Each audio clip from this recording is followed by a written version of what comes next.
Hey, Tiger fans, Mark Fitzpatrick from Tiger Club of Kansas City. It is Tuesday, December 17th. We turn to the NFL today. Guest speakers, Adam Teicher from ESPN.com, Jeff Chadiha from NFL.com. Adam, I'm going to start with you. We talked a lot about Chiefs today.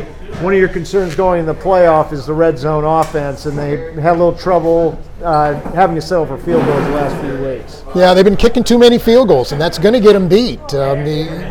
One of the examples where it has already gotten them beat was in Tennessee. They early in the game they scored a touchdown, but had it called back by a penalty, had to settle for a field goal on that drive, ended up losing that game by 3 points. So those 4 points would have come in handy that day. And the Chiefs, if they had won that game right now, they would be in possession of the AFC's number 2 playoff seed. They'd be a lot better off with regard to the playoffs than they are now. So that's just one example of how I feel the Chiefs need to get that fixed before the playoffs. Okay, Jeff, turning to you, talk about the NFC for a little bit. You've got 4 teams that could be the number 1, number 2 seeds. How do you see that playing out? It's really an interesting situation. Yeah, 4 11-win teams right now, and you're sitting there thinking at the start of the year the NFC is going to be strong, but it's even stronger than we thought. And the issue here is just that everybody's beating themselves up right now.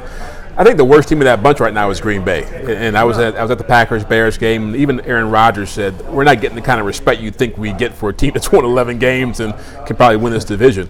I look at San Francisco. Strong defense, strong run game. The Saints with Drew Brees and Sean Payton, that strong offense, and a decent defense. I mean, those 2 teams to me are the cream of the crop. But Seattle right there, the way they run the football, the way Pete Carroll coaches that team. I think losing Rashad Penny is a big loss to them because their run game is so important. But they've won big games with their quarterback too. And so right now, if I'm picking one, I'm probably picking them. Okay. We know the Chiefs are going to be in the playoffs. We don't know yet who they're going to play. If you're as a Chiefs fan, which team would you hate to face the most in that first round, knowing Baltimore is the team to beat? I don't think the Chiefs want to see Houston.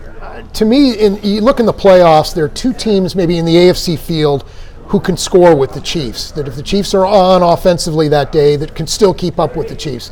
One would be Baltimore, and the other would be Houston. So I think that's the team. If the Chiefs, a perfect playoff scenario for them would be to maybe get, say, a Pittsburgh, if they have to play a first-round game, maybe get Pittsburgh, then New England in the second round, and then Baltimore or Houston or whoever might be waiting for them. But I think that would maybe be the ideal scenario for the Chiefs if they could design a perfect path. Jeff, who would you say would be the toughest matchup for the Chiefs in the playoffs? Outside of Baltimore, I would agree with Adam on that one. I think the thing about the Chiefs that I worry about is that defensively they've been very good over the last month, but against mobile quarterbacks, they haven't seen one of those in a long time, and when they've seen them, it hadn't been good. They're 1-4 against guys who can run. When you factor in Ryan Tannehill, Aaron Rodgers, and then Lamar Jackson, Deshaun Watson, guys like that give them problems. I think if you're able to see a less mobile quarterback for those first 2 rounds, as Adam said, it's a good thing for you. But at some point, they're going to have to face a Lamar Jackson or maybe a Josh Allen in the first round or a Deshaun Watson in the second round. You never know. But they're going to have to be able to come up with a game plan to deal with those guys because those guys have given them problems. In Tennessee, every time the Chiefs play them, something weird seems to happen. They always scare me. They're the kryptonite of the Chiefs. I want to ask you about Chiefs made some news this week, picked up veteran Terrell Suggs off waivers, try to bolster the depth of the defensive line. Made a lot of news. What are your thoughts on the pickup? I'm not sure it's going to have the huge impact that maybe a lot of fans are hoping it does, just because he's 37 years old, getting toward the end of his career. So I'm just not sure. But the Chiefs had to do something. They've had 2 injuries now. They've lost 2 of their defensive ends, so they had to make a move. They had to get something done there, and this was probably as good as it gets. And if he can somehow become the player he was even 2 or 3 years ago, that's a big pickup for the Chiefs. So I applaud the move. I'm just not sure it's going to have the impact necessarily that a lot of Chiefs fans are hoping. Okay, Jeff?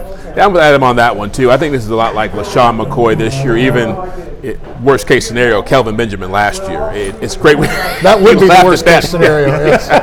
It's great when you're bringing big name players, but they're available for a reason. Yeah. And so I like Terrell Suggs. He's had a great career. And I do think he can probably give you a lift a little bit, but this is more about depth. It's more about an emergency situation, and having a veteran like that who can come in with you, if you can get something out of him, that's just a plus. Okay.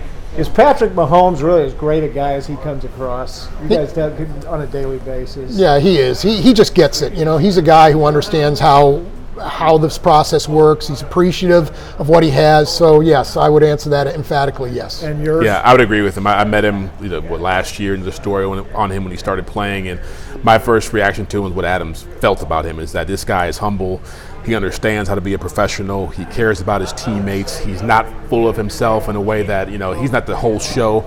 And he just wants to win games. And I think you've seen the way he's carried himself in the community here, doing a lot of local endorsements and really trying to be around. Most guys of his stature, even though he's only been around for a couple years, would not want to do it as much as he's doing. But if they ask him to do stuff, be out in the community, show up for events, he's there and he cares. Yeah, we hope he's here for a long time. All right, put you on the spot. Super Bowl, who over who? Man, I like the Ravens in the AFC, and I like the Niners in the Seahawks. The Seahawks in the NFC. So I'll take Ravens over Seahawks. I'll give you a score even, 21-17. Wow, okay. Adam? I will take Baltimore and New Orleans, and I'll take the Saints to win in a high-scoring game. They looked very good last night. Sure did. Drew Brees, sure did. He's beating Father Time. Gentlemen, thank you. Thank you. Jeff Chadiha, follow him at Jeffrey Chadiha on your Twitter, and at Adam Teicher. We are blessed in Kansas City to have two guys this talented. Hey, we'll be off for the next couple of weeks for the holidays. We'll see you back here in January, first Tuesday in January. Our guest speaker will be Dave Matter, who covers the Tigers for the St. Louis Post-Dispatch. For more information on activities and memberships, check us out at kctigerclub.com.